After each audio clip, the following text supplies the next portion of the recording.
I'm Darren W. McDew, and you are listening to Spotlight on the VeteranCrowd Network. You're listening to Spotlight, the podcast that fosters connections with veterans and military spouses. Here's your host, Bob Louthen. Welcome, everybody. I'm very pleased to have today as my guest General Darren McDew.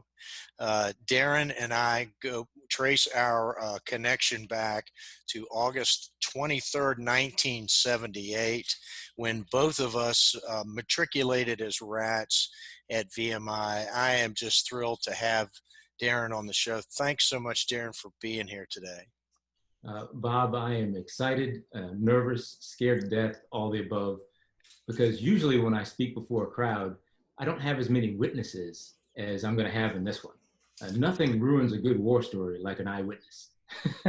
Well, that's true, but on the balance, you have enough of my secrets as well to keep me in line today.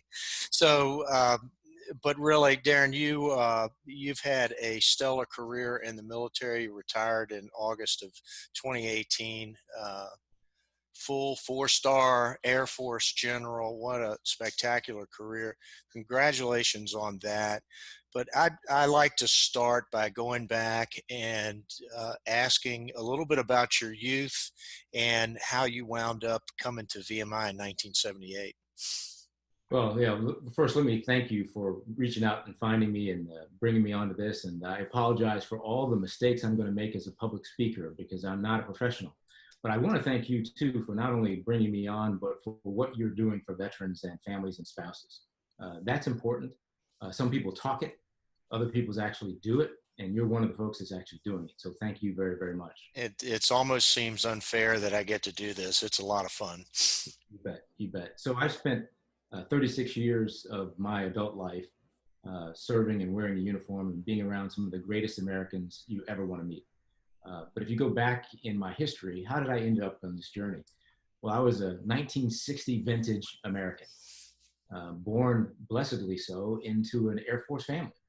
My dad was a sergeant in the Air Force, and it helped me get through some of the most tumultuous times in our nation's history, the 1960s.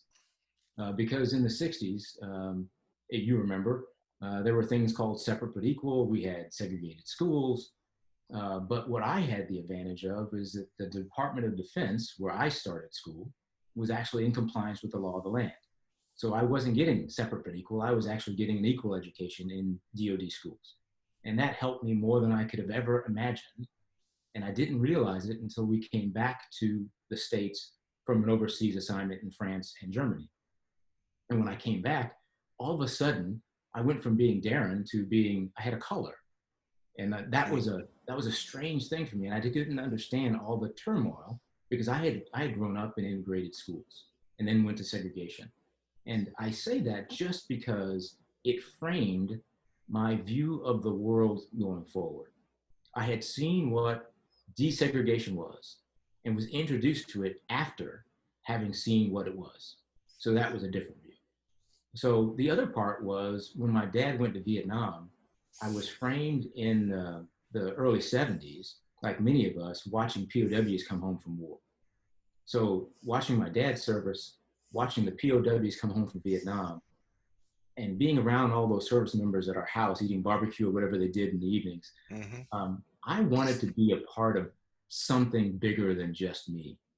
And then VMI, through an Air Force ROTC scholarship, a 4-year scholarship, gave me an opportunity to, as they say now, do something not ordinary.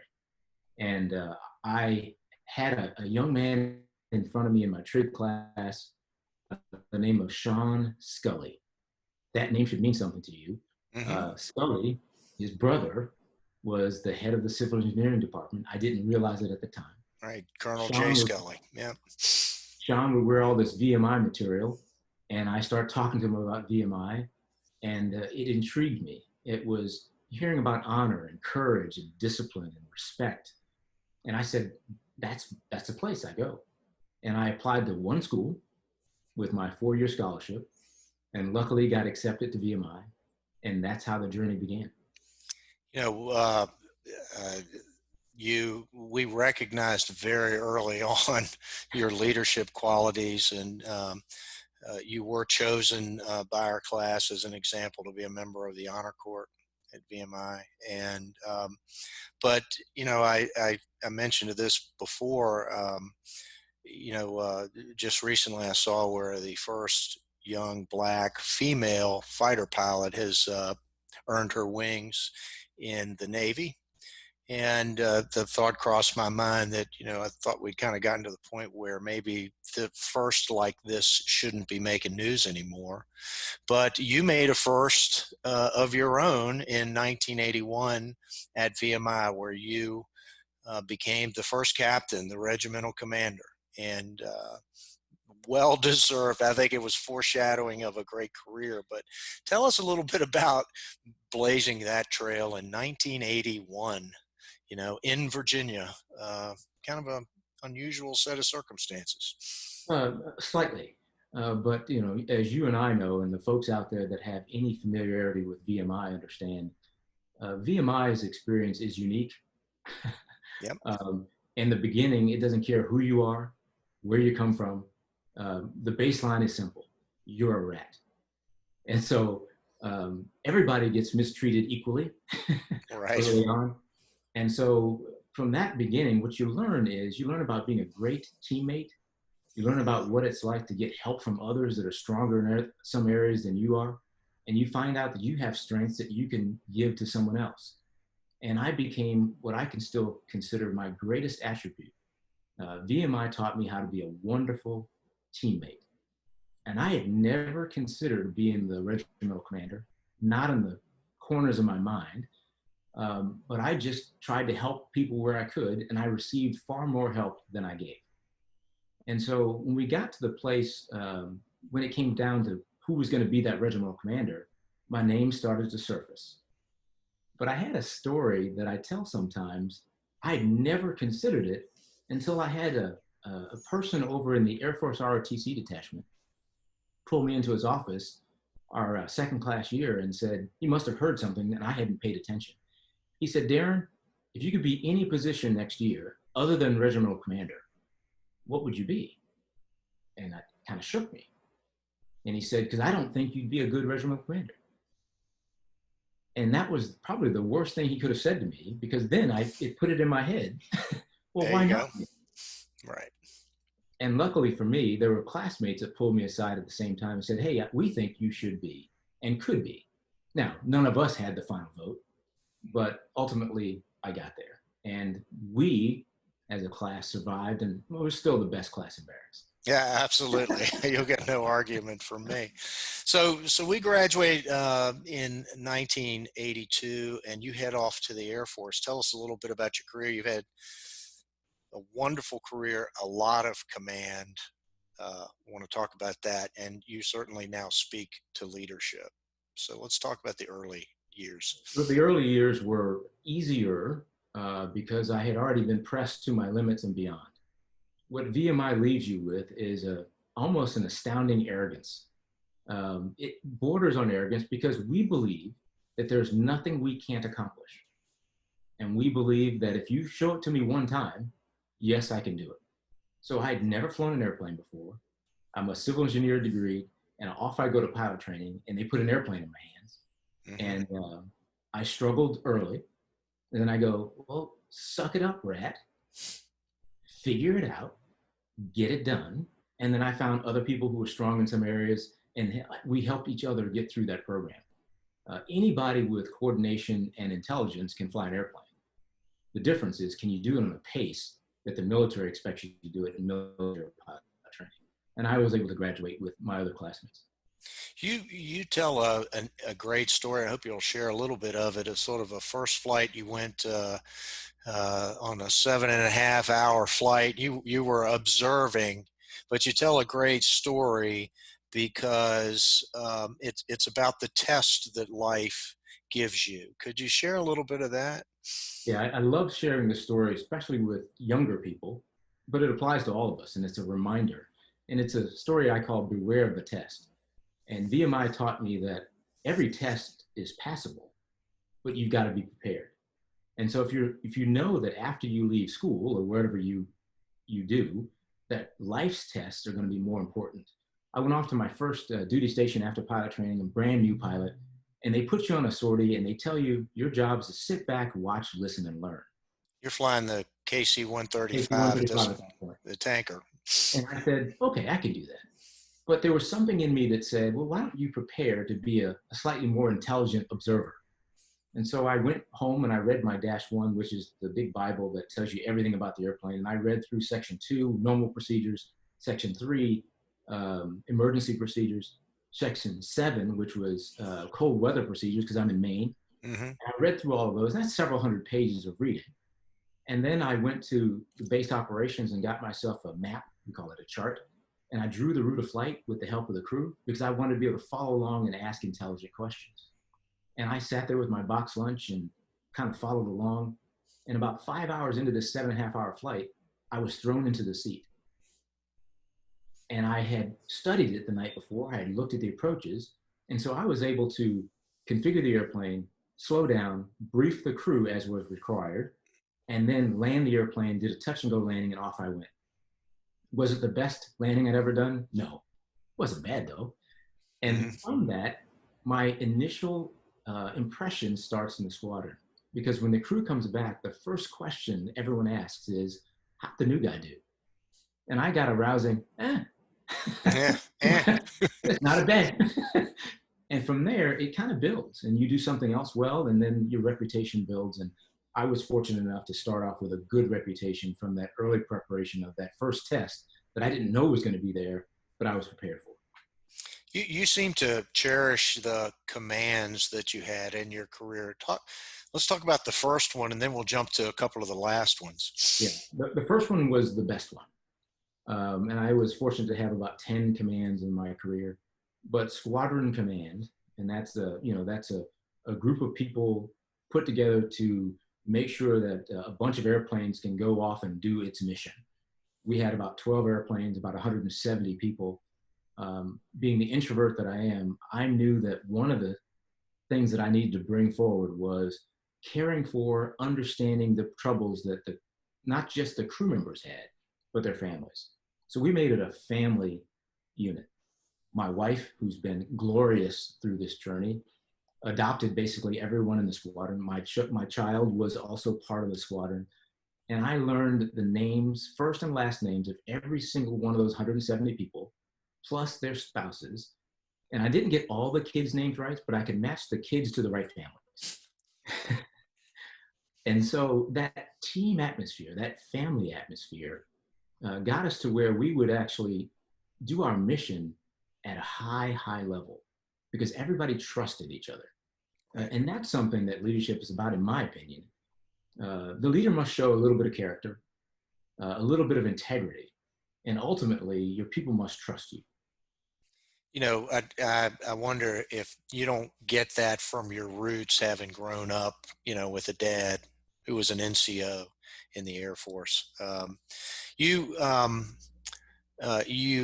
have given a number of speeches, and this will be a compliment. As you know, I've got a young son who's now a naval aviator, got his wings this spring as an NFO, and going to be in the F-18, the back seat at least. Yeah. And but you know, he tells me that one of the best speeches he's ever heard, hands down, you came back to school and spoke at the commissioning ceremony while he was a cadet. And I think you have a mannerism about you. You make the people around you very comfortable, from the president all the way down to that new recruit, I think, in the Air Force. And speaking of the president, you had a tour in the White House carrying the football. What were the pros and cons of that particular assignment? Well, you know, every assignment through 36 years had pros and cons. And I had a mentor that I met when I was out in corporate America. I spent a year in corporate America at part of my journey as well. Instead of going to the War College, I was sent out as a corporate executive for a year. I was a vice president in the Silicon Valley for a Fortune 500 company. And one of the things this young man taught me, he's now passed away. He was 20 years plus older than me. He said, every assignment, you've got to figure out whether or not it's a learning job or a doing job. And you'll be frustrated if you don't quite figure out which one you're in. So flash forward 100 years and I'm at the White House. And I realized that it is both a learning and a doing job. There were tasks I had to do for the president, for the staff, but it was ultimately a learning job. And I took that away from every assignment. And what I learned most there was, how do you get things done when you have no positional power? I was a major. I'm at the White House. It's all about relationships and teamwork. And then how do you instill in people that they need to be able to trust you when you're not part of the team that got them elected or the team that is going to keep them there? You're there to support the presidency. And so those were some invaluable things that I learned. I also learned that partisanship lives in both sides of the aisle. Absolutely. And there are very few statesmen that are willing to put the needs of the country ahead of the needs of their next election. So true. So true. Let's talk about your last two commands. I guess you were at the district of the Washington district.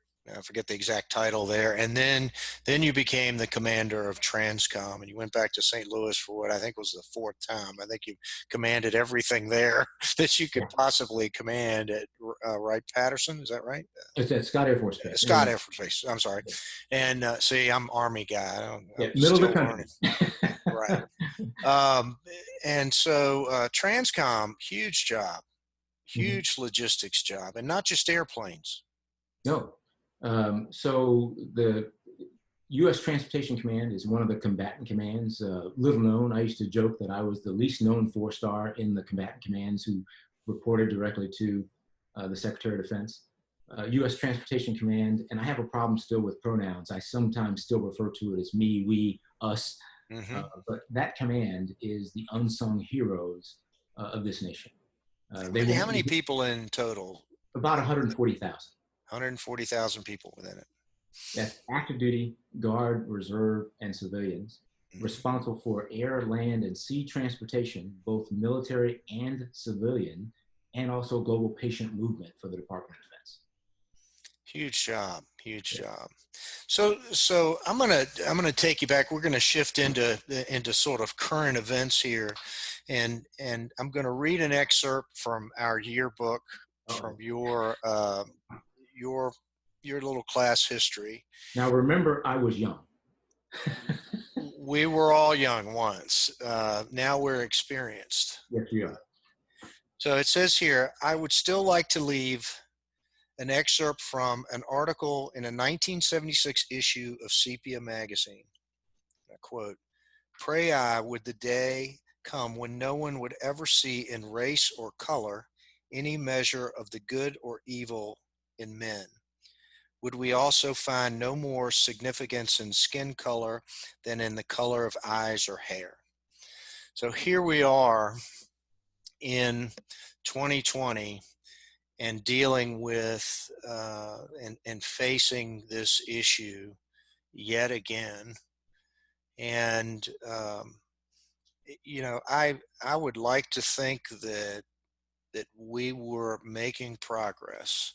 I would like to think that that the Air Force and the United States military is out in front on this. But what do you think? You know, where are we? What do we need to be doing? This is a tough issue, but daggone it, that's why you got paid the big bucks and had 4 stars on your shoulders. Well, one of the beauties is that I do, in my heart of hearts, believe that there has been some progress made. I can't say there has been no progress because I got the chance to be a 4-star general in the world's most powerful military. Right. So therefore, there has been some progress. However,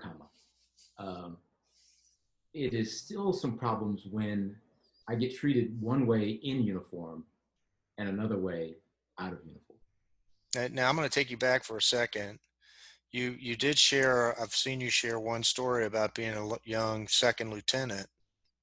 And early on, even in the Air Force, and this would have been what, 83, 84 time frame, Yeah. something of that nature. To share, do you mind sharing that? No. So, we produced in this country more black pilots in World War II, called the Tuskegee Airmen, Right. Than we have today. So that's some places where we might have made some progress initially, but we have actually gone backwards in time. That's an interesting statistic. I've never heard that quoted. Yeah. So we produced, I think, over 1,000 black pilots in World War II, but I think the Air Force had, the last time I counted, about 300 black pilots today. And if you add up all the services, maybe get close to 1,000, but I doubt it. So when I was coming through, when we first graduated from VMI, I was one of the few that was around.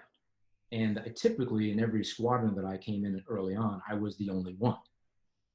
And so people who looked like me weren't pilots.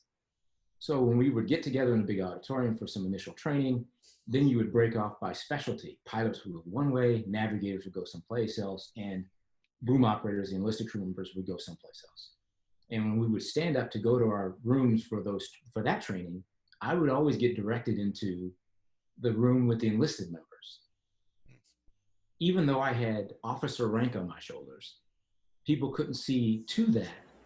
They couldn't see past the color of my skin, because all the people who looked like me were either enlisted or maybe they could be a navigator, but there were no pilots that looked like me. Mm-hmm. So that was something that I had to come to grips with. So where are we today? I mean, let's talk to the state of the military, and can the military be an example for us out in the civilian world? We got such a disconnect there's a gulf between the civilian world and the military right now, another issue entirely. But are we making some progress in the military? There's some lessons that we could learn there that we could carry into this crisis. There are some lessons there, but the military is far from perfect. We have some advantages over civil society. One of them is, as a commander, I can say to you and give you a direct order, which is punishable. You will not discriminate. Right. And I can say that, now that becomes a direct legal order. And that has been done in the military. But then the subtleties can still be there. But if the leader of the organization believes that there is a problem in making sure that everyone is treated equally, that's the first step. And so the military tends to at least put out the mandate that thou will treat everyone with dignity and respect and equality. That mandate doesn't exist in every corporation, nor does it exist throughout our entire United States.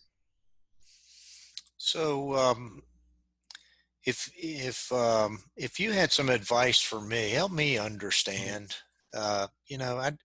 I've spoken to a lot of my friends and had very candid and thoughtful conversations about this issue. And I'll admit I have some blind spots, some ignorance, and my eyes have been opened by folks sharing some perspectives. I guess I had never seen things that way before.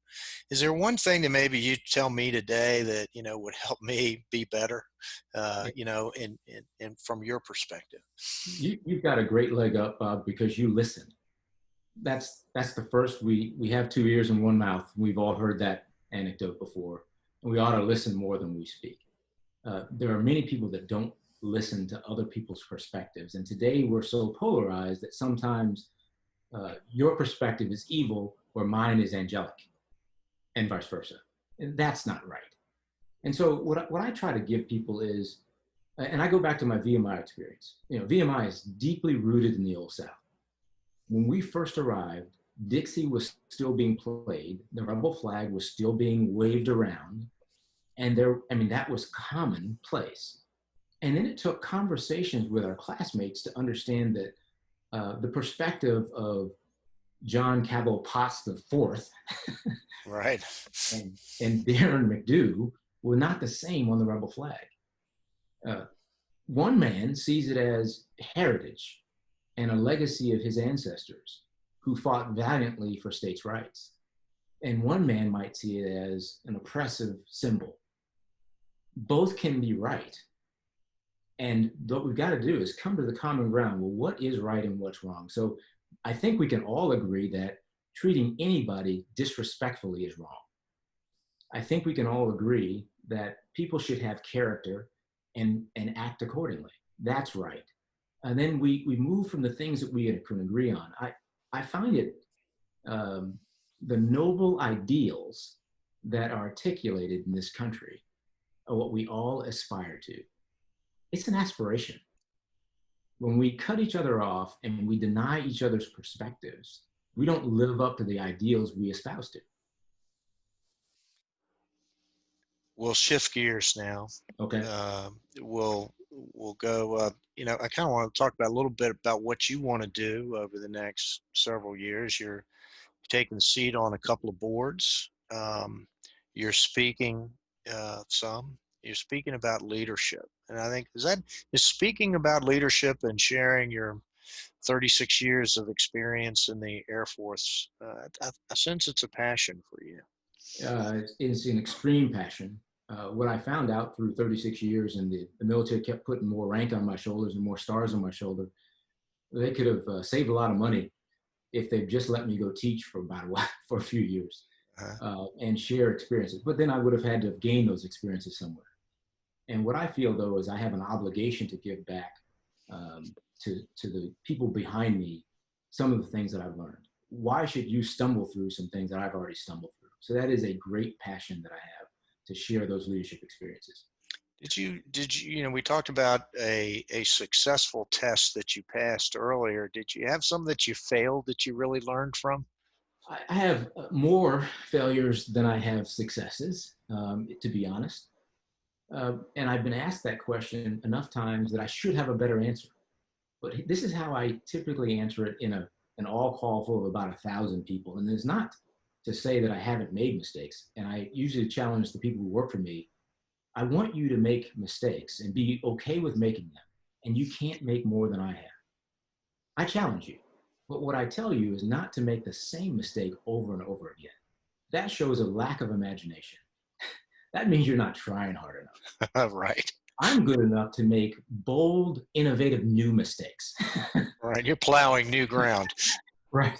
And I will learn from yours, and I won't make your dumb mistake. I'll make my own dumb mistake. So the mistakes that I bring forward a lot are typically in the realm of people, where I have miscalculated how well someone could do in an area, and I learn from that. I never underestimate someone. I also don't overestimate. I give everyone an actual test. If you were to come work for me right away, the first thing you would get shortly after you get settled in, I would say, Bob, come on in here. I want you to work on this particular project. Here's what I think success looks like. And why don't you come back to me and give me your plan? And that does two things. One, we have an initial contact. The next, you're going to have to come back to me and engage. And then we're going to iterate, and I'm going to see where your head is, and you're going to learn from my experience going through the project. I'm not going to tell you what to do or how to do it, but we're going to grow through this together. Mm-hmm. So let's go back in time. Now, you giving advice to a young person, you could go back, and Second Lieutenant Louthan and Second Lieutenant McDew are standing there, one headed in the Air Force, the other headed into the Army Reserves. What might you say to those two young people? It's easier to say it now than back then. What I talked about earlier about how much VMI and was such a groundbreaking, formative experience. Everyone has one, if you're fortunate. Ours was, I think, probably more powerful.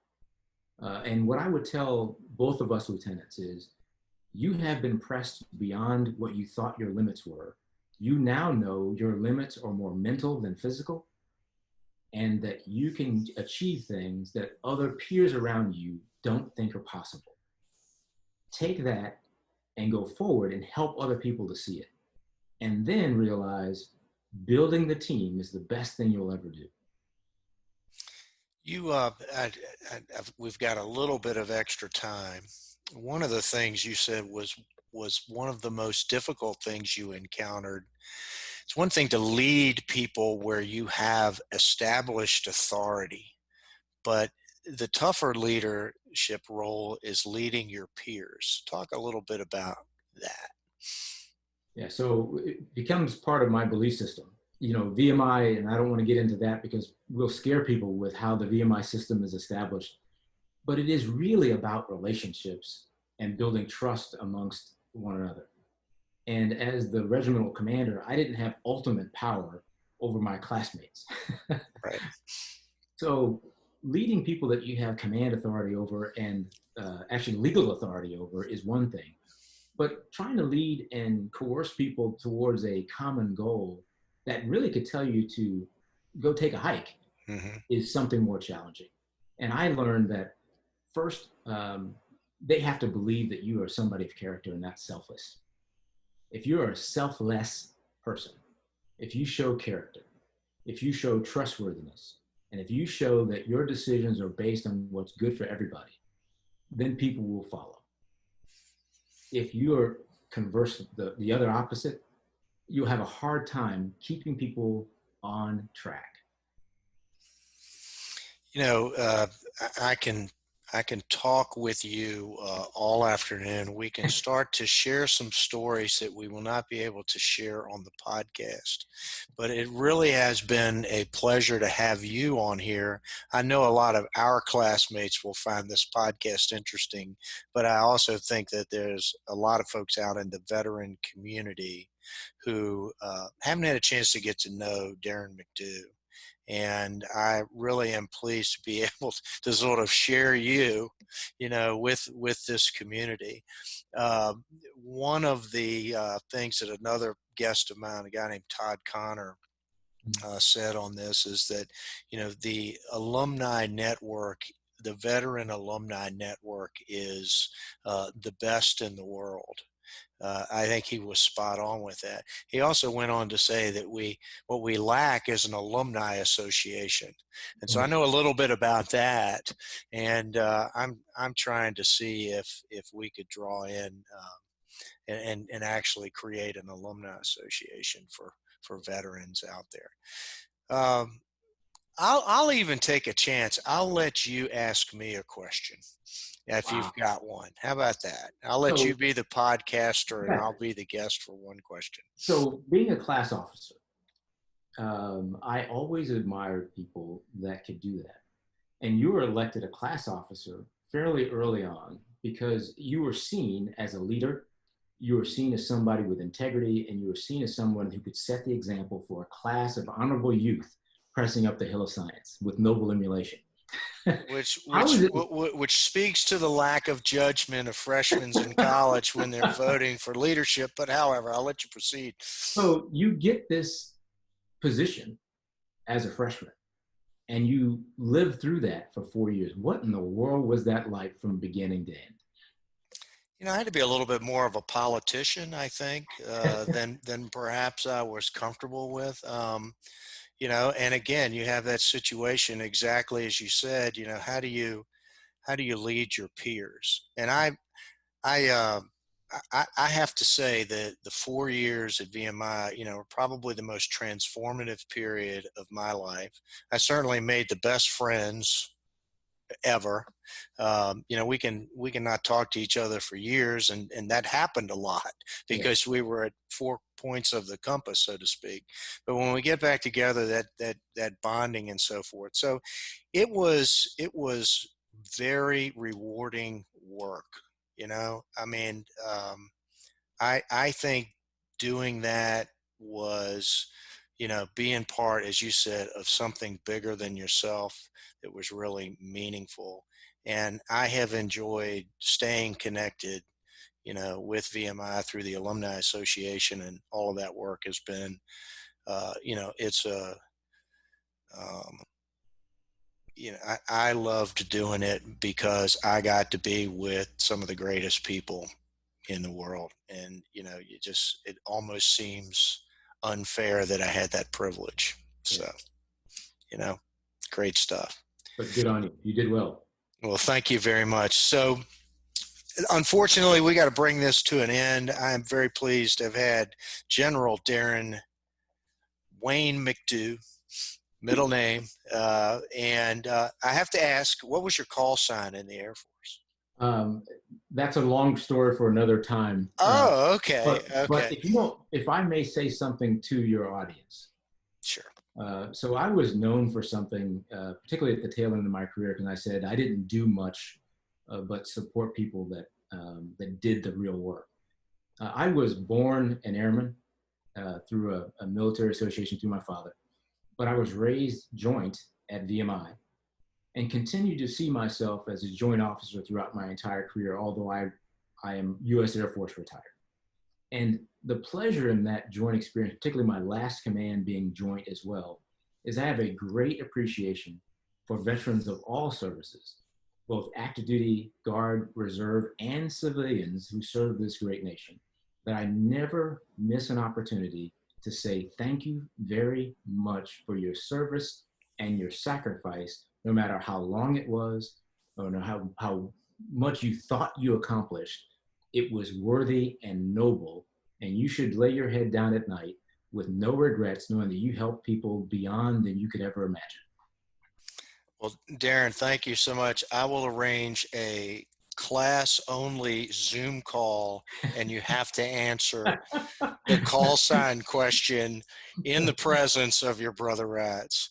Well, ladies and gentlemen, we've been speaking with General Darren McDew. Again, thank you for being on the show. The Spotlight shines twice a week, every Tuesday and Friday, on military veterans, military spouses, and partners who are making a difference in the veteran community. You can listen to our podcast on Anchor and also find us by searching VeteranCrowd on Spotify, Apple Podcast, and Google Podcasts. I encourage you to follow our podcast, give us a rating and perhaps a review, and subscribe to the VeteranCrowd Network at VeteranCrowdNetwork.com so you never miss an upcoming event. Thanks for listening, and we'll see you next time.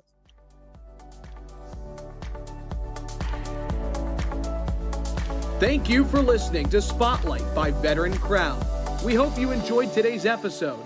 For more information and uploads, please visit our website at VeteranCrowdNetwork.com. We'll see you next time.